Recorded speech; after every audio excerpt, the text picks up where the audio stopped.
जय माता। चरणं शरणं रमाम्बिके, चरणं शरणं त्रयम्बके. Mother is the center and the circumference, and she has left her life and teachings as a way for universal regeneration. Man can contact the absolute, omnipotent power only when the avatar incarnates as a human being with human attributes.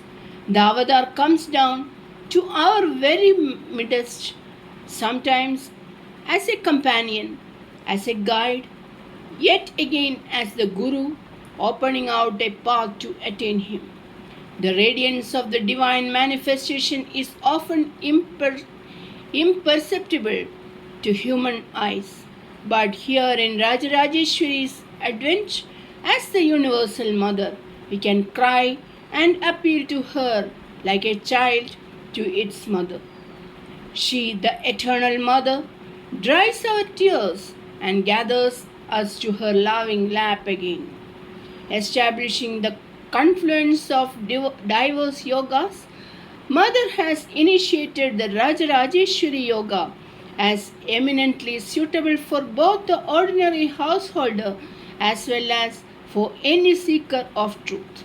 To realize Mother as the source, the path, as well as the supreme goal, and to merge in beautiful union with Mother is the goal of Rajarajeshwari Yoga. In Rajarajeshwari Yoga, the concept of Shiva is the husband and Shakti is the wife becomes very meaningful in a divinized household. Just as a woman has her duties, the man has equal and slightly different responsibilities. On this path to perfection, men should endeavor to reach the highest spiritual plane. Even from their youth and through Grihasthashrama, men have to practice yoga sadhana and acquire mind control. Once in Grihasthashrama, they should see the embodiment of Shakti in their wives and give them support and love in their sadhana. Thus, the true union of heart and soul will be established in the husband and wife. They should lead lives with one thought, of one accord, and with one single aim to realize God. In such homes, all notes of discord will be hushed and it truly become a dwelling place of God. All yogas were defined to Arjuna. Then, overriding all of them, came the thundering message from the Lord: surrender to me alone, and I will redeem you. Towards the closing chapters of Mother's life on earth, we heard again and again the same imperious call to surrender to her exclusively. In the Mahabhava of Mahakali, her words still ring in my ears. Mother Kali should come with her thunder and lightning, with her roar of divine wrath and radiance, her conquering might. The purpose of sadhana is to effect a purification in your inner chamber so that Mother may visit it in all her glory, demanding your surrender, your soul's worship, and the merger of your being in her. This divine call to total surrender and the promise therein of liberation is given only at the time of the Advent. A few hours before her Mahasamadhi, on the threshold of her withdrawal from this world, hovering between the transcendence of Nirguna and her Saguna Swarupa, her call to surrender crystallized as this Sharanagati mantra, as the final gift and avowal of her love and compassion to all humanity. We cannot begin to measure the power of the mantra which came like the Pranavanada from Mother's cosmic consciousness. The meaning of the mantra Charanam Sharanam Ramambige Charanam Sharanam Trayambage is surrender absolutely at the Charana, the lotus feet, as our sole refuge. Sharanam indicates the totality of Sharanagati, the act of taking refuge. The mantra is the invocation of Mother as Ramambiga and as Trayambaka, the Supreme Shiva Shakti, Rajarajeshwari, who is one with Brahman. In the generation to come, for those who have not seen her Saguna form, she is invoked in her Archa form as Devi Ramambiga by the Upasana of this mantra. The incomparable nature of the mantra lies in the fact that it is the bounteous gift of Devi, who is the Jagat Guru as well. The Shastras proclaim that we have to receive the mantra from the Guru to reach the summit of realization. This mantra, with its triumphant call to surrender to Supreme Devi, is indeed the crest jewel of Rajarajeshwari Yoga. There is no doubt that this mantra will be eternal, leading thousands of souls to the Divya Charana of the Almighty Mother, thus fulfilling the purpose of Rajarajeshwari's Avirbhava. Once that purpose was done, what we saw and experienced as the infinite love of God's motherhood that poured from her. That love encompassed humanity, and as the Guru, she gifted the saving word of Mahavakya and later the Sharana mantra. While the Mahavakya Upadesha was lavished on many, the Sharana mantra came as Devi's gift for all, men, women, children, who can cling to Devi's feet and become the recipient of her uplifting grace. The magnificent generosity of that act of giving is without parallel in our spiritual history. The work of regeneration spanned 3 decades. It did not end with her Mahasamadhi. Her love and compassion and power continued first through Divine Mother Tara Devi and now through Pujya Sri Bhagavan in her continuing spiritual mission of regeneration. When we look back on the panorama of her life, we can glimpse only that which is on the surface. The subtle areas of her work of regeneration has depths which are still unplumbed. Maybe time will reveal it to the world. One wonders, did the crux of Mother's advent, Dharma Samsthavana, lie in the 12 years of tapasya?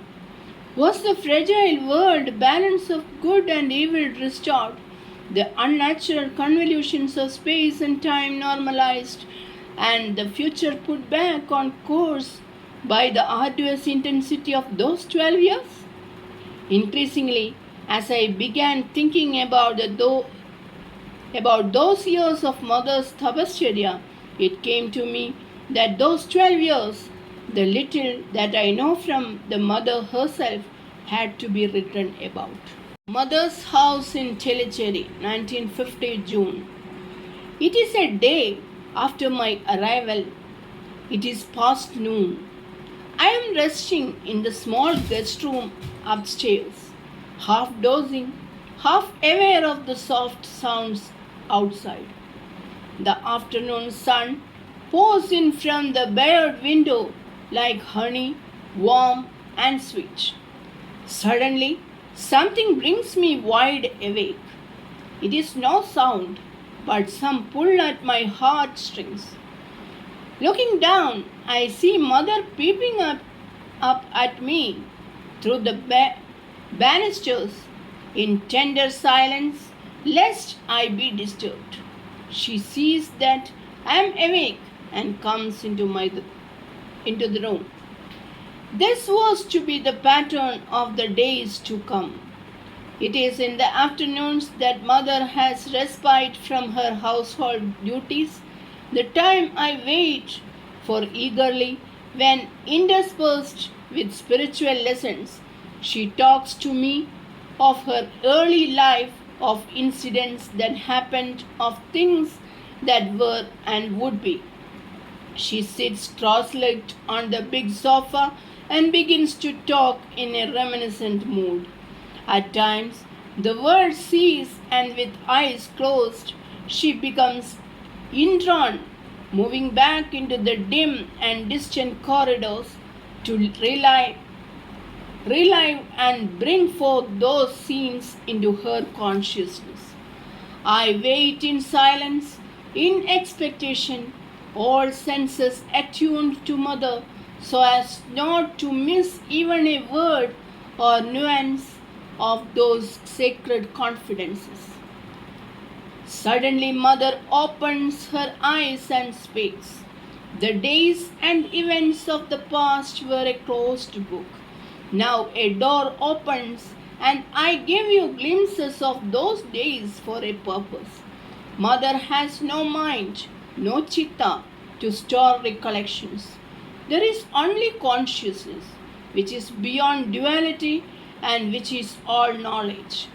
The world constitutes duality, birth and death, joy and sorrow, an unending chain of opposite forces. Consciousness alone is constant and imperishable. Beyond mind and Maya, consciousness is inseparable from Brahman as the sun and its light. Mother ever abides in that supreme consciousness. She lapses into silence for some time. Then the words flows again and yet again, at times of her sadhana, of her marriage, and the trials and tribulations she had to overcome. She looks at my face and with a smile of compassion says, Tankam, it may be difficult for you to comprehend everything I say to you now, but try to gather whatever Mother has revealed, and when the time comes, make it into a garland to offer to Mother. Soon duty would call her, and I was left to ruminate and jot down what Mother related, not realizing that the immensity of what was given to me. Some events Mother revealed with depth and definiteness. At other moments, she flitted over incidents touching her sadhana, which had moral lessons, lighting the path to God. I have to admit that, though I listened and wrote, it is only now that the inner depth and significance of her words dawn clearer in my mind. So, with words which are two-dimensional, black and white, I try to paint an image that is brilliantly colored and multi-dimensional, that which in a way is beyond color, beyond dimensions. Still here, I try to record what I have heard and imbibed of happenings, events, and phases of that period of Mother's life. Deliberately do I use the word try and the apology contained therein. Home, the path to beatific peace. God is not only in the shrine and monasteries, He is in the home where you live, sharing with you the delights of home. Knowing that your higher self is God in Himself, make your home a dwelling place for Him and your duties a perennial worship at His altar. Divine Mother. The doors to that dim and distant past open softly. Hesitantly, we step into the streams of memory, afloat in waves of harmony, of truth and its expression that rises from some wonderful hidden springs of peace, attuned to the waves and currents of time. The music of the past we seek to discover comes softly to our ears. Its vibrant yet oddly comforting notes wash over us, pause ere we enter. We are at the very threshold of the life we seek to discover. We who have rationalized all our lives find it is the time to discard that rationalism, time to make a dynamic leap of faith, a faith that makes all things clear and reveals the actual behind the apparent. Hesitant no more, we swim with confident strokes. We talk in low and hushed whispers, lest a harsh sound or word jar that heavenly harmony or break that sacred spell. Thus life has always been there, a book awaiting the seeker, yet only a mind attuned with subtle insight and reverence has the language to read it. In this narrative, even though I am not stepping back into her earlier life, this esoteric significant incident needs to be told here. At the time of marriage, as Rama was garlanding her husband, the earthly sphere vanished, and in a state of super consciousness, she saw herself as Sri Parvati garlanding Lord Shiva. If we can realize the truth behind this revelation, then her life and message can be understood. Different connotations, of course, can be given to this incident, that marriage is a sacred blending of souls, the union of Shiva and Shakti, where spiritual enlightenment and dharma become the backbone of life. But to those who, with faith, the truth is revealed that Shakti can wed only Shiva and not an ordinary human being. At the time of her departure to her husband's home, her father spoke then, Rama, my child, you are now entering the life of Grihasthashrama. Let all noble qualities of true womanhood blossom in you. Serve, obey, and respect your husband as God Himself. Hold fast to Ram Nam and do Japa when you are free from your household duties. These were simple words that every father of that age taught his daughter. But the difference here was that they were spoken to one who was the personification of dharma. So her father's words were established in her heart, and the words become the guidelines of her life. In avataric life, no action is meaningless. Even seemingly trivial incidents occurred to kindle dormant powers at appropriate moments. By her father's words, the seed of Ramanam was sown, which was to sprout and blossom in her life. The concept of Pitru Bhakti and Matru Bhakti were revitalized by her life, and in later years, as the Guru, she kindled this flame in her devotees too. She has said that to divinize the home, dharma branches out in myriad ways. The parents have to be revered and cared for lovingly in their old age, with the clear perception of the indwelling presence of God in them. Their blessings are veritably God's blessings.